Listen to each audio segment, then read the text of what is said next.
Om Ajnanatimirandhasya Jnananjanashalakaya Chakshurunmilitam Yena Tasmai Shri Gurave Namaha.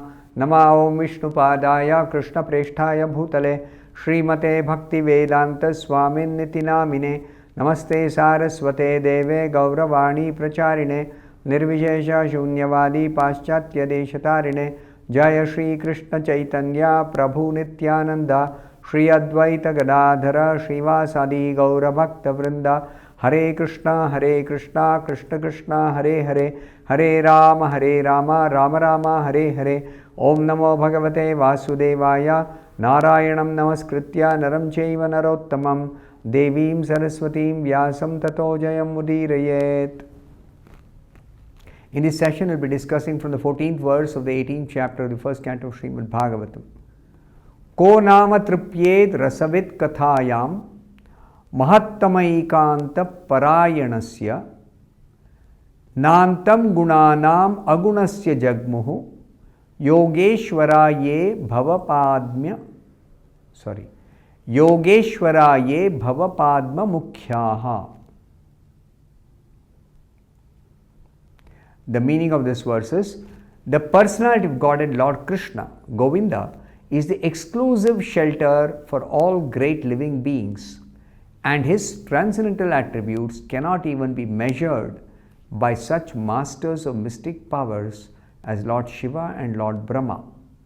Can anyone who is expert in relishing nectar or rasa ever be fully satiated by hearing topics about him? This is spoken by the sages of Naimisharanya Sutta Swami, that Krishna's topics are so relishable that you go on hearing and you never become saturated. That means you never feel enough. I can't take any more. I can't relish anymore. No, it never happens. We have material experience. Anything which is very nice to eat or drink, or anything which is nice to hear, some material music, if it is very pleasing to hear first time, then you may want to hear a second time. You hear a second time, then you may say, oh, it's nice, I want to hear a third time. How many times can you keep on hearing the same thing again and again and again and again and again and again? You cannot hear too many times. At certain point, it becomes boring. You cannot hear anymore. It becomes saturated. The Hare Krishna mantra, on the other hand, devotees have been chanting for 10 years, 20 years, some devotees for 30 years. I've been chanting for 32 years. There are devotees who have been chanting for 50 years, 40 years. They never get saturated or satiated. They never get bored. So what is it about the Hare Krishna mantra that we go on singing, we go on hearing, we go on chanting, and we don't get bored or we don't get saturated? There is something about it which is different from all material songs, material sound vibrations. So the topics about Krishna are like that. You will never get saturated. You will never get bored by hearing more and more and more and more. And the transcendental qualities of the Lord are unlimited. Krishna's qualities are unlimited.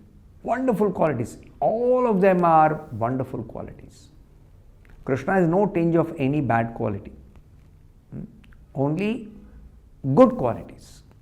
And those qualities are innumerable.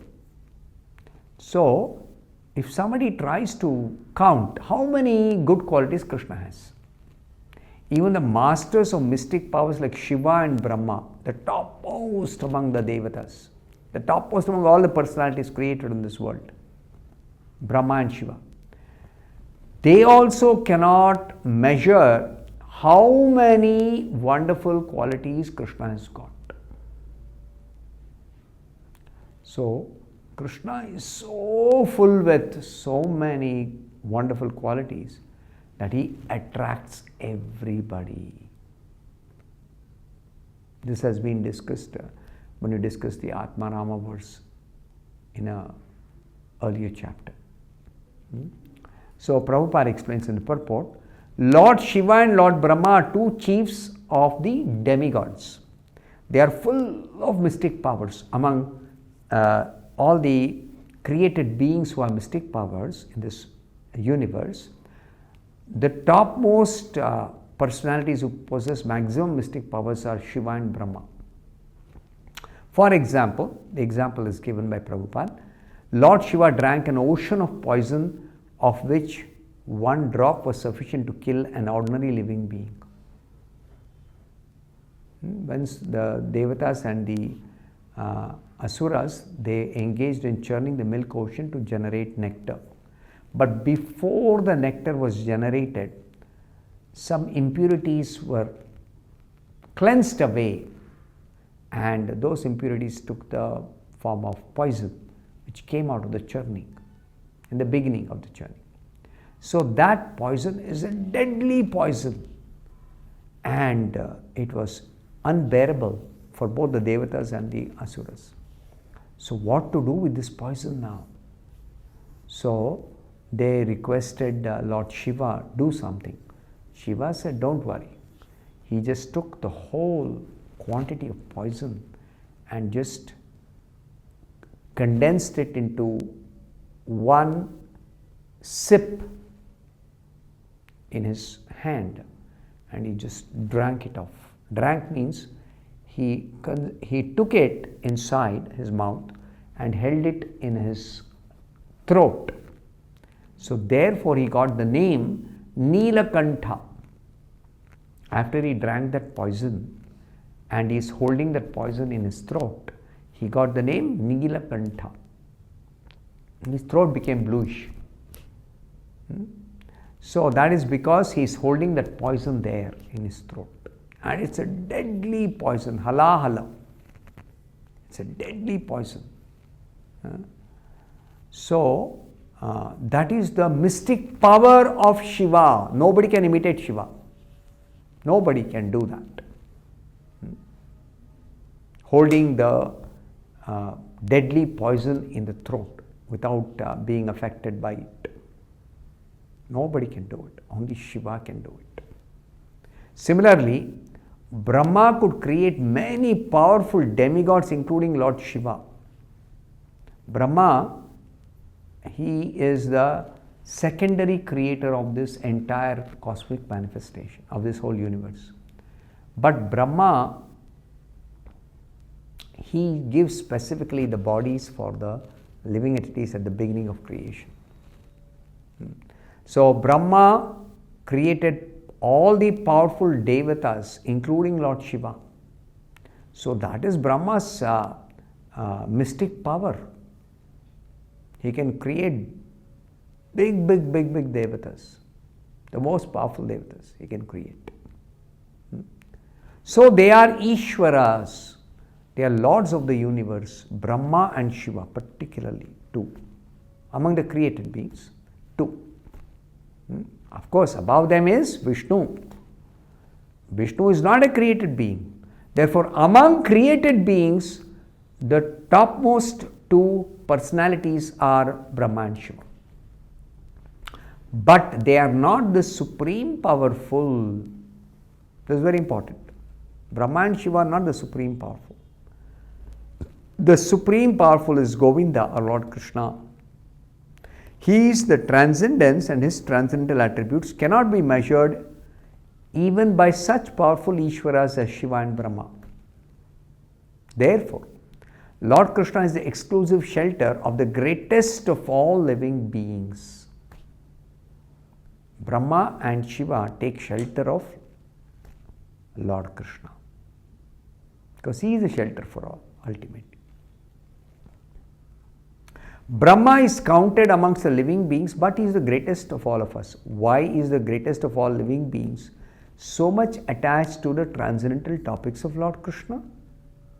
Brahma is attached to Krishna Katha. Why? Brahma is the greatest among all created living beings in this universe. Why is he attached to transcendental Krishna Katha? Because Krishna is the reservoir of all pleasures, enjoyment. In this world, nobody can give as much enjoyment as discussing or hearing or remembering or talking about the pastimes of Krishna, which give so much transcendental happiness. Everyone wants to relish some kind of taste in everything, but one who is engaged in the transcendental loving service of the Lord can derive unlimited pleasure from such engagement. There are different kinds of activities people perform for getting some happiness, but the quantity of happiness available in any material activity is very, very less, and the quantity of happiness available in spiritual activities is unlimited. Why? Because the Lord is unlimited. His name, His attributes, His pastimes, His entourage, His variegatedness are all unlimited. Now those who learn how to relish any of these, Lord's holy name or Lord's spiritual activities or the Lord's spiritual qualities, if they learn to relish, then whoever relishes actually can relish unlimitedly. There is no limit, there is no satiation, there is no saturation, there is no limit, it's unlimited.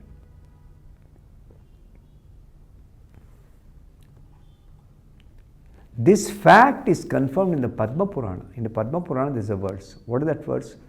Ramante yogino anante satyananda chidatmani iti rama padenaso param brahma vidiyate.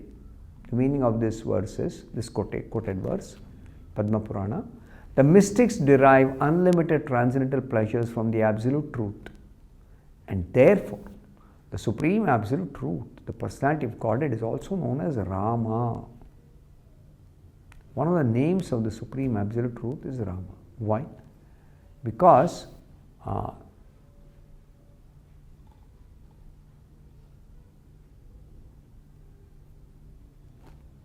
the yogis who are engaged in yogic practice, they get the unlimited transcendental pleasure by chanting the name of Rama.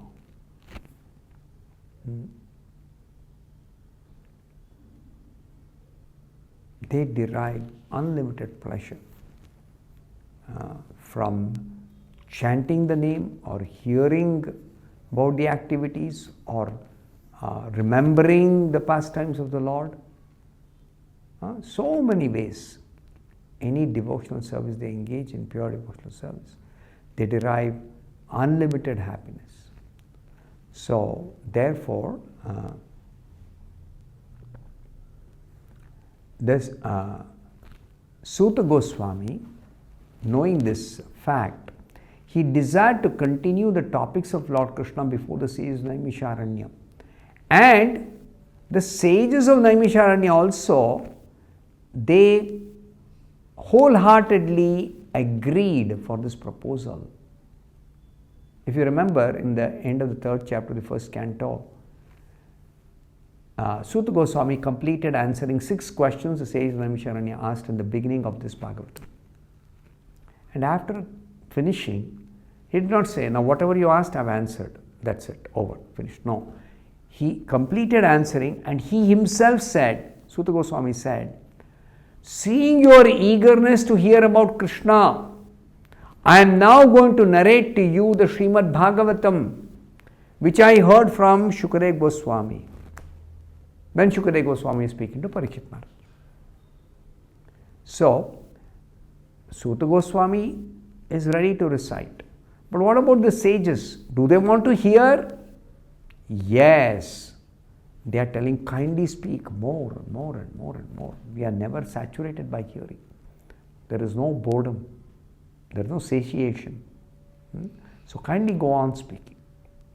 So both are like, Suta Goswami is eager to speak and the sages are eager to hear. So this is the perfect ideal combination. I'll stop here. Thank you very much. Hare Krishna.